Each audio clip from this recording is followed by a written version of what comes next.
What's up, Atlanta United fans? Welcome to the very first playoff edition of 90 on Peachtree. My name is Corey Knapp. You can see I'm in a bit of a different setup this week. I'm on vacation. I'm at my grandmother's house in Florida, but the show goes on. It's playoff time. Atlanta United, New York City FC, Sunday afternoon at Yankee Stadium. Five Stripes have a chance to make a deep run in the playoffs, and they're built for it. And in this episode, we're going to take a look at the keys to a victory on Sunday. So let's take a look at the matchup with NYCFC and Atlanta United.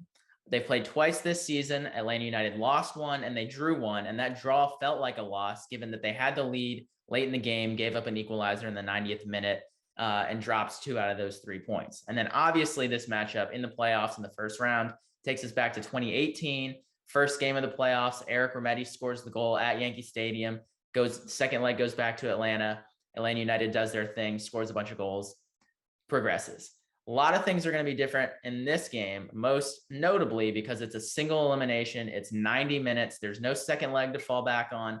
It is 90 minutes to rumble, and that means there is no margin for error at all.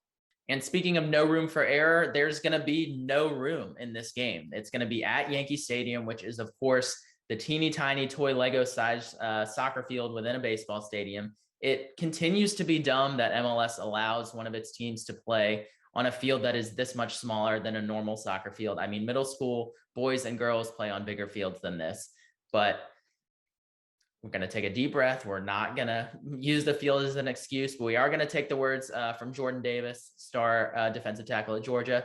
Size matters, and because this field is different, that's going to make the game different. And obviously NYCFC plays to that field. They're 6-1-2 at Yankee Stadium this season, and their style of play fits it so well. They're built to play in Yankee Stadium, and Atlanta United's going to have to counteract that through the 90 minutes on Sunday. And we know how bad Atlanta United has been on the road overall. So to have their road woes and to have to go into Yankee Stadium, which is just pretty much a wild card. It's hardly even like a normal road game. It's just its own thing. That's just very odd. That's a very, very tough challenge for Atlanta United. And even in the playoffs, y'all know the drill. This video is brought to you by Prize Picks, the simplest fantasy sports game on the market. It's simple and easy to win. You can pick 2 to 5 players and win up to 10 times on any one entry. It's slick and easy to use, and you can find Prize Picks on the App Store and Google Play. And if you sign up with the code ASU for Atlanta Sports Unlimited, Prize Picks will match your initial deposit 100% up to $100. All right, before we get into my main 3 keys, we're going to go into a couple of just kind of more broader things that Atlanta United will have to figure out and can use to their advantage in this match. First of all, Gonzalo Pineda has been to 3 MLS Cup finals in the last 4 years as an assistant with the Seattle Sounders, and he won the whole thing in 2019. And that experience is going to be invaluable for Atlanta United as they go on the road. It's a team that doesn't have a lot of playoff experience aside from a top 2 or 3 players. And so Pineda's experience navigating the MLS kind of playoff tournament, navigating these road games, these single elimination games, that's going to be big for the team. Secondly, shout out Miles Robinson getting his second yellow card against Mexico and then having to miss the next match against Jamaica so he could come home back to Atlanta and get back to training with the team. My man knew what he was doing. Come on. And so while it's a bummer the U.S. didn't have Miles for that second match, it's great that he's gotten a little bit of extra practice, especially given the condensed size of the Yankee Stadium field. The more you can practice in kind of that size field, the better. So attaboy, Miles. We know where your heart is.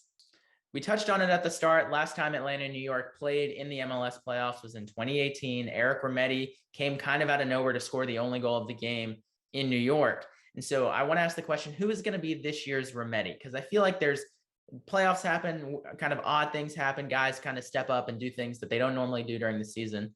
Who's going to be a guy who has contributed to the team in a lot of ways like Remedi did? He was kind of the engine that kept that team going, but you don't expect him to score at all. Who's going to be that person to maybe kind of pull through and hit one into the back of the net in this game?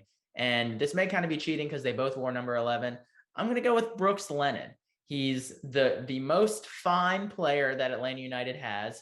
I've been very vocal on this program about him not being anywhere near Julian Gressel on that right side, but he's a very solid player. Again, puts in a good shift, good efforts up and down that right side on offense and defense. And maybe it's just a game where a ball bounces to him and he's in a good spot and he puts his foot through it and puts a good kick through it. and gets a goal. And that's kind of how playoff games go sometimes, especially these single elimination games, where it's just the one player in the right place at the right time, like Remedi was in 2018, can grab that decisive goal. So let's say Brooks Lennon does it on Sunday. Okay, now for the 3 keys to Atlanta United's victory on Sunday against NYCFC. The first one, take care of the ball. When Kevin Egan was on the program a couple of weeks ago, that was his major point of emphasis across the entire season for Atlanta United. When they take care of the ball, they can be a very, very strong team, sometimes even a great team. When they don't take care of the ball, they can be an extremely weak team and can look like they do not belong anywhere near the playoffs. So Atlanta United has to take care of the ball first and foremost on Sunday.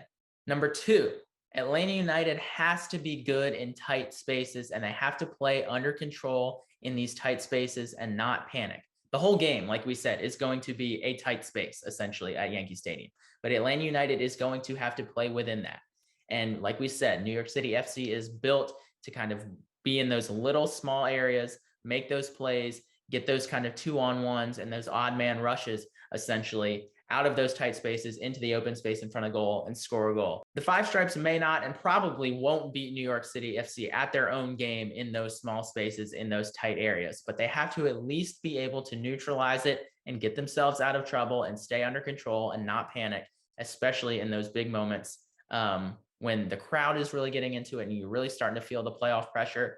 They have to keep their composure and they have to just neutralize NYCFC in those tight areas. Number 3, score on the broken play. Score on the weird play, score on the broken play, whatever it is, whatever happens. It's the playoffs, it's at Yankee Stadium, it's the small field.